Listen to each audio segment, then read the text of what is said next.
were the younger campers who were staying here in these low-lying cabins, less than 500 feet from the Guadalupe River. And tonight here, a look at just how quickly those floodwaters rose. You can see the snaking line there of the Guadalupe River. Starting at 1 a.m., you can see communities along the river and the flooding that had begun. From Camp Mystic to the communities of Hunt, Ingram, Kerrville, all the way down to Comfort. Entire neighborhoods and campsites suddenly underwater. And tonight here, we're learning more about the lives lost at Camp Mystic. 8-year-old Mary Grace Baker had recently celebrated her first communion and was attending the camp. Her school calling her a bright light, saying her giggle was contagious, as was her spirit. 8-year-old Blakely McCrory, her grandfather Douglas, saying the family is just devastated. Anna Margaret Bellows, 8 years old, seen here happily wearing her Camp Mystic t-shirt. Her mother Patricia describing her as a radiant joy and thanking the camp community. They are the young faces of the lives lost here, along with those 8-year-old twins Hannah and Rebecca Lawrence, and Chloe Childress, who had returned to Camp Mystic as a counselor, and Dick Eastland, the beloved longtime camp director who died trying to save the lives of his campers. And overnight here, the quiet, tearful candlelight vigil. Young campers and their parents returning to remember their friends, singing Amazing Grace. And grace will lead me home. The bravery here, the strength here. And for Robert, back on that river, still looking for his parents, he had a message for them. If you could say something to your dad and your mom. Oh, thank you. Thank you.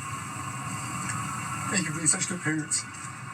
Thank you for raising good children and instilling good values in us.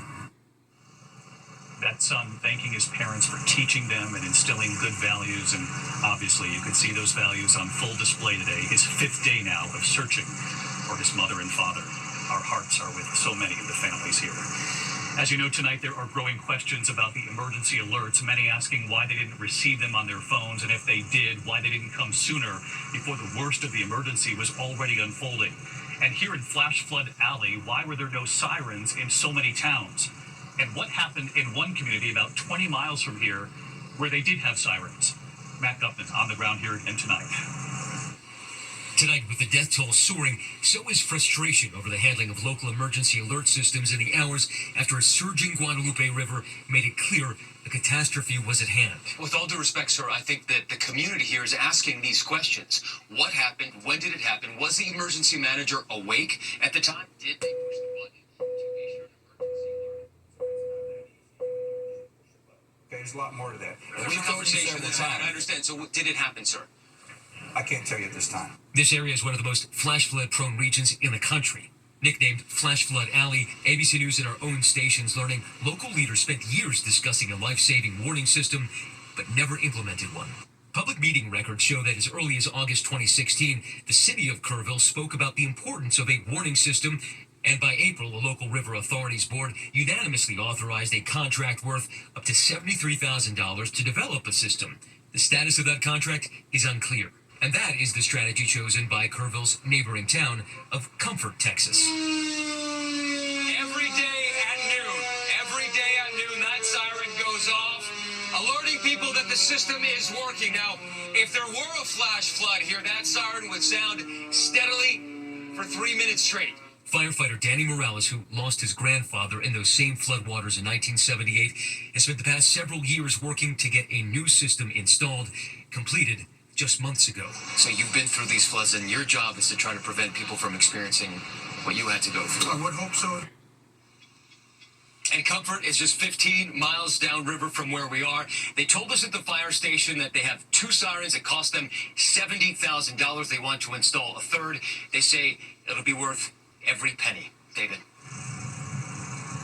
Yeah, a lot of people are going to agree with that as they hear that tonight. Matt Gupman, our thanks to you. Tonight, finally, one break for families here in Texas. The flood watches and warnings have finally lifted, but we are tracking the other storms. More than 60 million Americans in the Northeast on alert at this hour for severe thunderstorms, New York City to Philadelphia to Washington, D.C., and then the tornado warning near Philadelphia. So Chief Meteorologist Ginger Z is tracking it all again tonight for us. Hi, Ginger.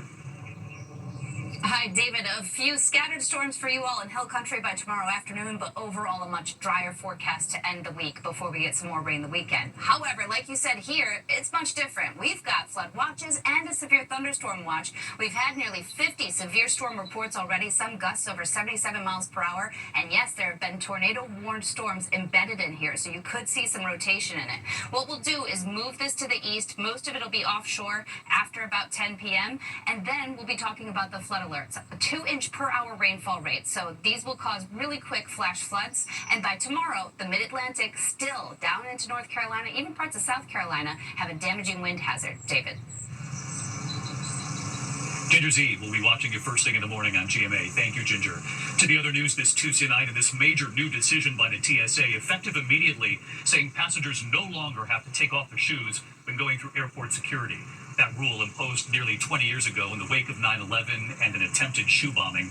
Tonight, some asking, will flying still be as safe? Here's Gio Benitez. Tonight, a big change at American airports. The TSA saying effective immediately, all passengers, not just those with pre-check, will be able to keep their shoes on through security, something we haven't seen in nearly 20 years after that attempted shoe bombing and in the wake of 9/11. We anticipate that Americans and travelers and those coming into our country will be very excited that they will no longer have to remove their shoes. The so-called shoe bomber, Richard Reed, tried to blow up a flight from Paris to Miami in 2001. The explosives packed in his shoes failed to detonate, and Reed was tackled by passengers and crew. Right, gonna put that up here. Since then, the TSA has added multiple layers of security, including data on millions of Americans. Homeland Security Secretary Kristi Noem insists flights will be just as secure. Since that policy was put in place, our security technology has changed dramatically. It's evolved. But David, there is a caveat. If that scanner alarm goes off for a special screening, you will need to take those shoes off. David. All right, Gio Benitez on this big change tonight. Gio, thank you. Tonight, President Trump with harsh words for Vladimir Putin, saying he's not happy with the Russian leader.